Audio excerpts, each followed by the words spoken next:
Hello நேயர்களே, எல்லோரும் எப்படி இருக்கீங்கோ? இன்றைக்கி ஒரு சூப்பராக ஹெல்த்தியான ரெசிபி கொண்டு வந்திருக்கேன். தக்காளி சாதம். சாதம்னோடனே அரிசியில் பண்ணியது கிடையாது, கின்வாவில் பண்ணியிருக்கேன்.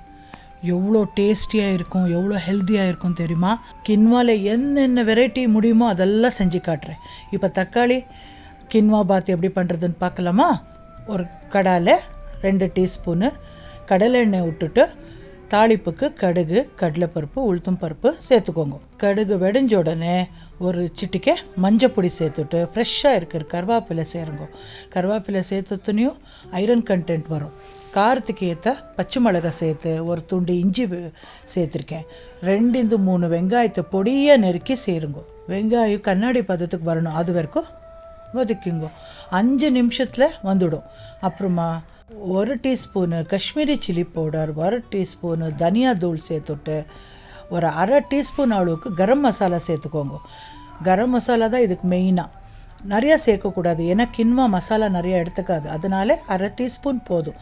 நல்லா பச்சை வாசனை போகிற வரைக்கும் வாட்டிட்டு அப்புறமா 4 தக்காளியை நல்லா கழுவிட்டு பொடி பொடியாக நெருக்கி சேர்த்துருக்கேன். இது தக்காளி சாதம் இருக்கிறதுனால தக்காளி நிறையா இருக்கணும், வெங்காயத்தோட டொமேட்டோ நிறையா இருக்கணும். அப்புறமா தேவைப்படுற உப்பு சேர்த்துட்டு ஒரு 1/2 டீஸ்பூன் அளவுக்கு வெல்லம் சேர்த்துக்கோங்க.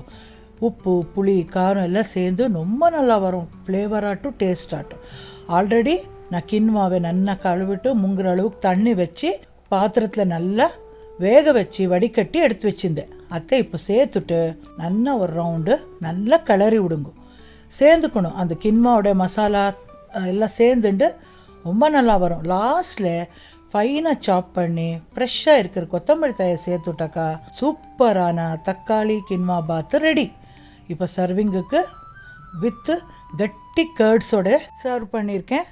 நீங்களும் இந்த வீடியோ பார்த்துட்டு இதே மாதிரி செஞ்சுட்டு வீட்டில் எல்லாருக்கும் கொடுங்கோ. ஆரோக்கியமாக இருக்கலாம், ஆரோக்கியமாக சாப்பிட்லாம். இந்த மாதிரி ஹெல்த்தியான ரெசிபிக்கு அடுத்த வீடியோவில் சந்திக்கிறேன். Until then take care friends, bye bye.